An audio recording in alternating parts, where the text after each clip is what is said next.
રાધે જય સિયારામ. આપણે શ્રી શ્રી રાણીમા અને રૂડીમાનું ચરિત્ર ચાલે છે.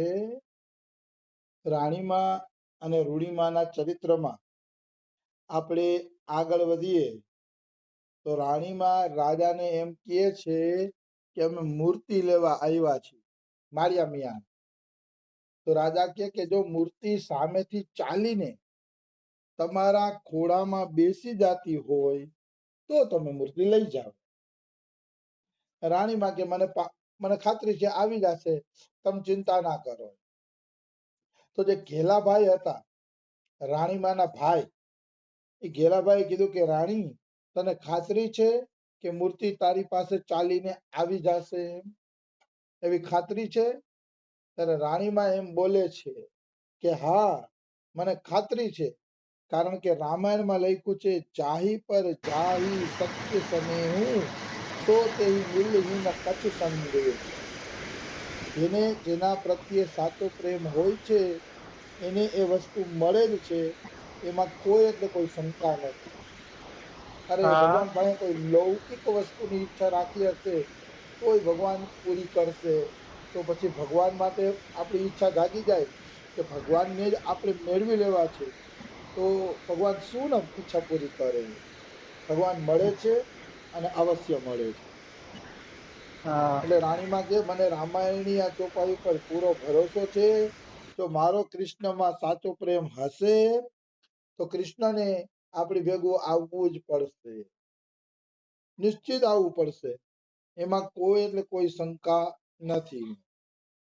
પછી કે છે જે ભગવાન વિભીષણ સાથે રંગનાથ સ્વરૂપે લંકા સુધી જવા માટે ચાલી નીકળ્યા, એ ભગવાન શું બે ડગલા મારી આગળ નહીં હાલે? હવે રાણીમાં પ્રાચીન ઉદાહરણો આપે છે. પ્રાચીન ઉદાહરણો આપી અને રાણીમાં સમજાવે છે કે પ્રાચીન સમયમાં ભક્તોની ઈચ્છા ભગવાને પૂરી કરી હતી, તો અત્યારે આપણી ઈચ્છા કેમ પૂરી ન કરે? જરૂર પૂરી કરશે. રાણીમાનું એમ કહેવાનું છે. હવે આ વિભીષણ સાથે રંગનાથ ભગવાન કેવી રીતે હાલતા થઈ ગયા એની જરાક ચર્ચા લઈએ. હાલાકી આ ચર્ચા થયેલી છે પણ ભક્તોને ભૂલાઈ ગઈ હશે એટલે થોડીક ચર્ચા પાછી લઈએ. સૌથી પહેલા ભગવાન વિષ્ણુને ઈચ્છા થઈ કે મારે એક બ્રહ્માંડ બનાવવું છે, એ બ્રહ્માંડમાં જીવાત્માઓ બનાવવા છે અને એ જીવાત્માઓ સાથે મારે ખેલ કરવો છે, મારે રમત કરવી છે એ જીવાત્માઓ સાથે. એટલે ભગવાને આવો વિચાર કર્યો ને એટલે સૌથી પહેલા એની નાભી કમળમાંથી બ્રહ્માજી પ્રગટ થયા. એટલે ભગવાને વિચાર્યું કે હવે બ્રહ્માજી પ્રગટ થઈ જ ગયા છે તો આ સૃષ્ટિ બનાવવાનું કામ બ્રહ્માજીને સોંપવામાં આવે તો સારું. એટલે એને બ્રહ્માજીને કીધું કે તમે સૃષ્ટિની રચના કરો, સૃષ્ટિની રચના કરો, મારે એમાં ખેલ કરવો છે. તો બ્રહ્માજી શું કહે છે, પ્રભુ હું સૃષ્ટિની રચના તો કરું પણ પેલા તમે મને એવી શક્તિ આપી દો કે મારું મન છે ને માયામાં ફસાય નહીં. જો મન માયામાં ફસાઈ ગયું તો બધું બેકાર છે, તો કઈ ઠીક લાગતું નથી. એટલે મન માયામાં ન ફસાય એવું કઈક આપ કરો. ત્યારે ભગવાન વિષ્ણુએ બ્રહ્માજીને ચતુશ્લોકી ભાગવત સંભળાવી. 4 શ્લોકમાં ભાગવત સંભળાવી. એને ચતુશ્લોકી ભાગવત કહે છે, જે શ્રીમદ ભાગવત મહાપુરાણના બીજા સ્કંદના 9મા અધ્યાયમાં કદાચ આવે છે, ભૂલતો ન હોઉં તો કદાચ એમાં જ આવે છે. તો ચતુશ્લોકી ભાગવત સંભળાવીને કીધું કે બ્રહ્માજી હવે સૃષ્ટિ રચના કરો, હવે તમને માયા લેપાશે નહીં. તો બ્રહ્માજી કહે છે જય જય પ્રભુ, હજી મારે એક ઈચ્છા છે. તો કે ભાઈ હવે શું ઈચ્છા છે તમારી, બતાવો. તો કે તમે જ્ઞાન તો આપી દીધું કે હું એ જ્ઞાનને યાદ રાખી શકીએ, પણ મારી ઈચ્છા છે કે તમે તો મને હવે દેખાશો નહીં, દર્શન આપશો નહીં, તો કઈક એવું પ્રતીક આપો કે જેને જોઈને મને તમારી યાદ આવતી રહે. એટલે પ્રતીક સ્વરૂપે તમે મને કંઈક આપો. ત્યારે ભગવાન વિષ્ણુએ રંગનાથ ભગવાન જે શેષનાગની પથારી ઉપર શયન કરીને બેઠા છે અને લક્ષ્મીજી ચરણ દબાવે છે. એ રંગનાથ ભગવાનની મૂર્તિ બ્રહ્માજીને આપી અને કીધું કે આની પૂજન અર્ચન કરતા રહેજો. જો આનું પૂજન અર્ચન કરતા રહેશો તો તમને માયા ક્યારેય વ્યાપશે નહીં. અદ્ભુત અને દિવ્ય મૂર્તિ આપી ભગવાન રંગનાથ. તો રંગનાથની મૂર્તિ બ્રહ્માજી પાસે આવી ગઈ. પછી બ્રહ્માજી એની પૂજા કરવા માંડ્યા. કાળક્રમે બ્રહ્માજીએ એ મૂર્તિ છે ને, થોડોક સમય ગયો એટલે બ્રહ્માજીએ એ જે મૂર્તિ છે એ ઈક્ષ્વાકુને આપી. ઈક્ષ્વાકુના વંશમાં એ મૂર્તિ પૂજાતી પૂજાતી પૂજાતી છેક દશરથ રાજા પાસે, રામ પાસે આવી. ઈક્ષ્વાકુના કુળમાં જ દશરથ અને રામ થયા છે. તો ઈક્ષ્વાકુ કુળમાં એ મૂર્તિ પૂજાતી પૂજાતી રામ પાસે આવી. એટલે રામે જયારે લંકાને જીતી લીધી અને લંકાને જીતીને રામજી બધાને લઈને ઘરે આવ્યા. એમાં વિભીષણ હતા અને રામજીના બીજા મિત્રો પણ હતા. એ બધાને લઈને રામજી ઘરે આવ્યા. રામજી ઘરે આવ્યા ને બધાને લઈને, તો થોડાક રાજ્યાભિષેક થયો રામનો. થોડાક દી બધા રોકાણા. પણ 2-3 મહિના પછી ભગવાન રામે કીધું કે ભાઈ હવે આ બધા હવાઓ પોતાના ઘરે વયા જ આવી ગયા. હવે અહીંયા કેટલુંક રોકાશો કે જાઓ ઘરે જઈને મને યાદ કરજો અને આનંદ કરજો. હવે વધુ પડતું તમારે રોકાવું ન જોઈએ. તમારે પણ ત્યાં બધા કામકાજ હશે એટલે તમે વયા જાઓ, એવું રામજીએ કીધું. તો બધા જવા માંડ્યા ને, તો વિભીષણે કીધું કે પ્રભુ હું વયો તો જાવી કે પણ તમારી યાદી રહી એવું કઈક આપો જેથી એની પૂજા કરી કરીને હું તમને યાદ કરી શકું. રામજી કે માગો ને વિભીષણ, એવું શું હશે?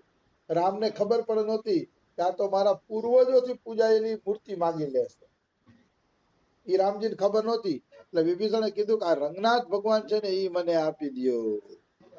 મારે તમારા રંગનાથ ભગવાન જોઈ છે. જો ઈ આપી દેશો તો મને ખુશી મળશે. આમ તો રામને ગમ્યું તો નહીં એટલું બધું, કારણ કે રંગનાથ તો એમના બ્રહ્માજીથી પૂજાયેલા દેવતા હતા. એટલે બ્રહ્માજીથી પૂજાયેલા દેવતા હતા એટલે આમ તો એને દેવાની ઈચ્છા નહોતી. પણ હવે માગી લીધું તો માગી લીધું, બીજું શું થાય? હવે માગી લીધું તો ના તો ન પડાય. એટલે એને કીધું ઠીક છે લઈ જાઓ, બીજું શું હે. તો રંગનાથ ભગવાનને લંકામાં જવાની ઈચ્છા નહોતી. કારણ કે ભગવાન વિષ્ણુ, ભગવાન રંગનાથ વિચારે છે કે હું લંકામાં વયો જઈશ તો આ વિભીષણ છે ત્યાં સુધી હરખી પૂજા થશે, પછી કઈ લંકાના લોકો મારી પૂજા નહીં કરે. લંકાના લોકો થોડી મારી પૂજા કરવાના છે. એવું વિચારીને ભગવાન રંગનાથે વિભીષણને કીધું કે વિભીષણ હું આવું તો ખરા કે, પણ જ્યાં તમે મને નીચે મૂકી દેશો ને ત્યાંથી હું ઉપર જઈશ નહીં, ત્યાંથી આગળ જઈશ નહીં. નીચે મૂકી દીધું એટલે વાત ખતમ.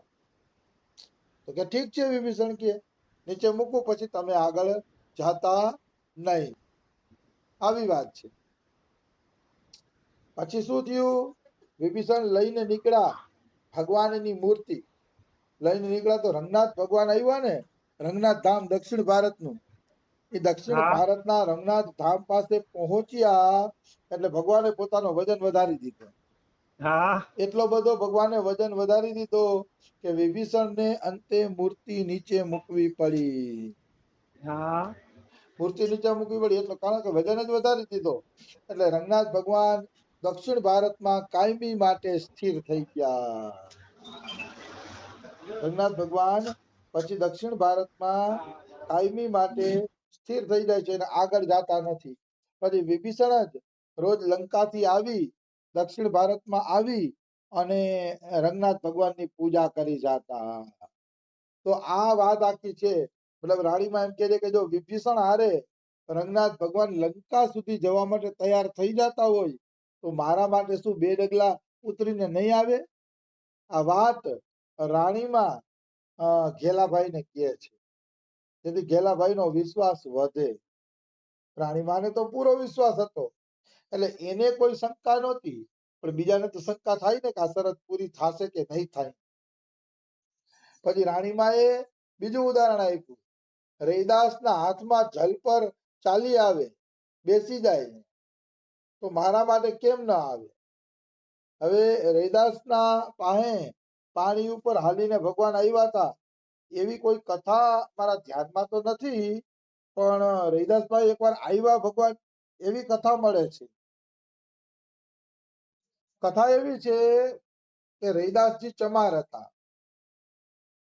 તો ચમાર હતા ને રૈદાસજી, તો ઈ રાણી સુમતિ દેવી ઝાલીને દીક્ષા આપે છે. સુમતિ દેવી ઝાલી રાણી હતી ને, એને રૈદાસજી દીક્ષા આપે છે અને એને પોતાની શિષ્ય બનાવે. આ સુમતિ દેવી ઝાલી છે ને, એને નક્કી કર્યું હતું કે મારે એને જ ગુરુ બનાવવા છે, જેને જોતા હોય તો જ મારામાં ગુરુ બુદ્ધિ થઈ જાય. જેને જોતા હોય ગુરુ બુદ્ધિ થઈ જાય ને એને મારે ગુરુ બનાવવા છે. તો સુમતિ દેવી ઝાલી રાણી કાશીમાં આવી અને બધા સંતોને મળે, પણ એની કોઈમાં ગુરુ બુદ્ધિ ન થાય. બધા સંતોને મળે પણ એની કોઈમાં ગુરુ બુદ્ધિ થતી નહોતી. અંતે એને નક્કી કર્યું કે રૈદાસજીના દર્શન કરીએ.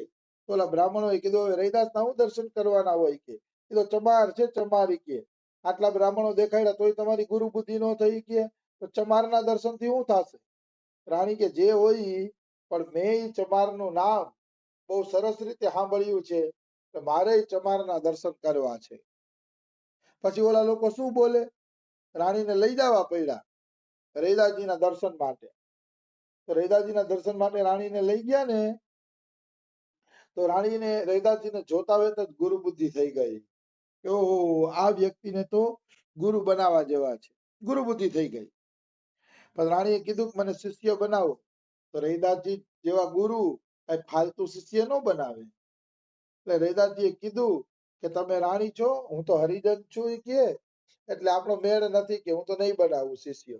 તો કે બનાવો બનાવો શિષ્ય, કારણ કે તમે મહાપુરુષ છો, મને ટાળો નહીં તમે.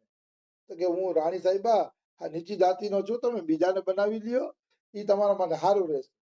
તો રાણી એમ કહે કે હું બે જ જાતિને જાણું છું, એક ભગવદ જાતિ અને એક છે માયાદાસી. હું માયાદાસી છું, તમે ભગવત દાસી છો. તમે મને અપનાવશો ને તો હું ઊંચે ચડી શકીએ, નીચે નહીં ઉતરું. સુમતિ દેવી ઝાલીની રાણી કહે છે. એટલે તમે મને શિષ્ય બનાવી જ લ્યો. પછી રૈદાસજીએ જોયું કે રાણીની નિષ્ઠા તો પાકી છે, નિષ્ઠામાં તો રાણી ઓછી ઉતરે એમ નથી. એટલે પછી રૈદાસજીએ સુમતિ દેવી ઝાલીની રાણીને દીક્ષા આપી. દીક્ષા આપી ને એટલે બ્રાહ્મણોમાં હોબાળો થઈ ગયો કાશીમાં.